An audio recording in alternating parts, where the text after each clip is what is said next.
What we're looking at here is the overall dashboard view of Seams. So for the information delivery team in Southeastern, this is their typical entry view into the system, so they can get a feel for any active incidents that are going on or faults on the network, etc. But there's a couple of key components that I'd like to demonstrate.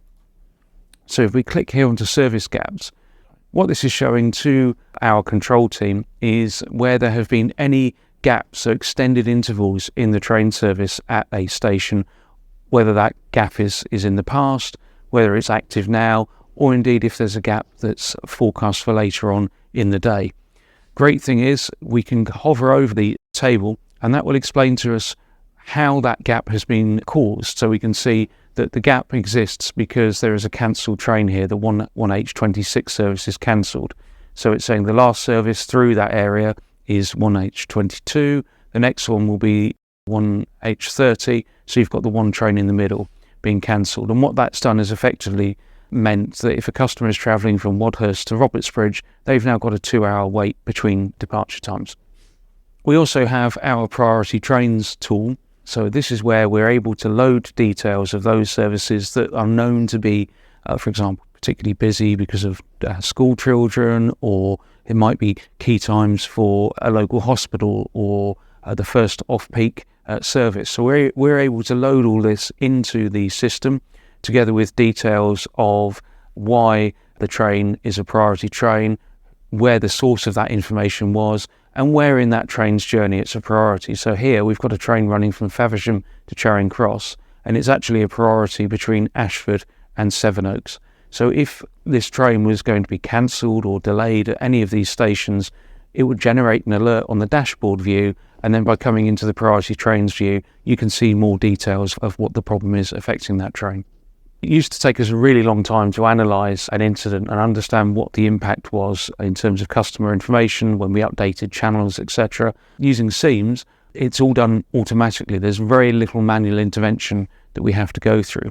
So if I select an incident here, now luckily there's been very little disruption today, but what I can do is have a look at the archive and find an incident that has been much more impactful. So I will just filter it by date. Here we go. So we had a fire next to the track at Dover Priory this morning. If I drill down into the system, there's two views. There's one, I have a detailed log view at the bottom about each component, whether it is our information systems or Twitter and what the content was, etc.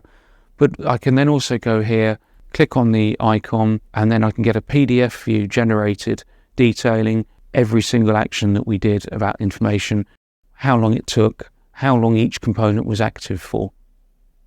So this was a fairly low-level incident. It only resulted in information on the CIS displays and on Twitter, but we did put information on our website as well. So the information that went on our website here at 4:44 this morning, and there were 5 updates made to that. And again, you get the full detailed log, the user, what they did, the wording of any notice on the customer information display, for example.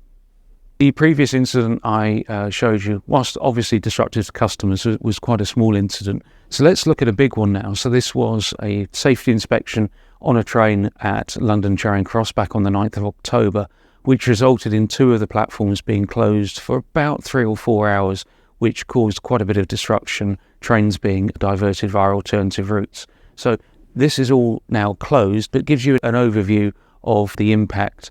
So if I walk you through this, we've got the high-level reason that was used for that incident. So the reason here being disruption due to a safety inspection on a train.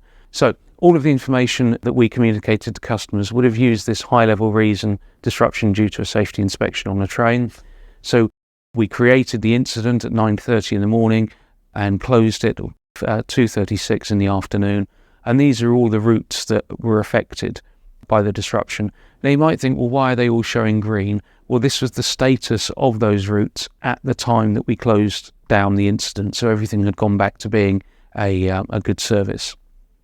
If we then scroll down, we can see really detailed logs for every information component. So you've got here highlight. This is the information that would have been shown on our website.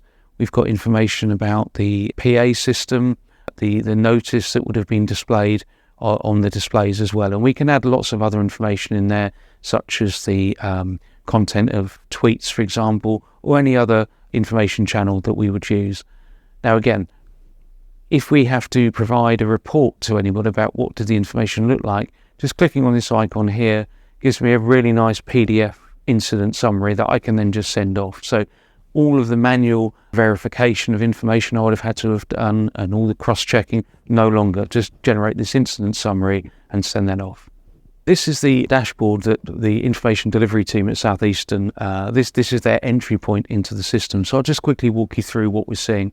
So if there are any active incidents on the network at the moment, you'd see them here with the details of the hashtag or the location of the incident. On the right hand side, we've got details of active customer information system faults. So the flashing icons there are signifying that we've either got an update to them, or in this case of this one here, we've had an updated email come through about the fault at Hastings, which my team will be looking into. And then we have non-CIS issues. So this is other information systems. If we've got a problem with a website or our social media application, etc., we log all of those faults here so we can keep track of them. And then we get an overview on the right-hand side of the number of incidents, the number of disruptive incidents there have been over the last year. And as you can see, on average, we're looking at around 55 per period. And we have the locations, so this is where we've got all information about the station, who the station manager is, the area manager, where the bus stops. So this is pulling information from tools such as the National Rail Inquiries knowledge base, bringing it all together in one place so the team don't have to go and use separate systems to get key information about stations. And then underneath we can see any incident that's gone on, taken place at Whitstable, or details of any faults at Whitstable that have been added to the system as well. So I can get a really good information overview of any individual location.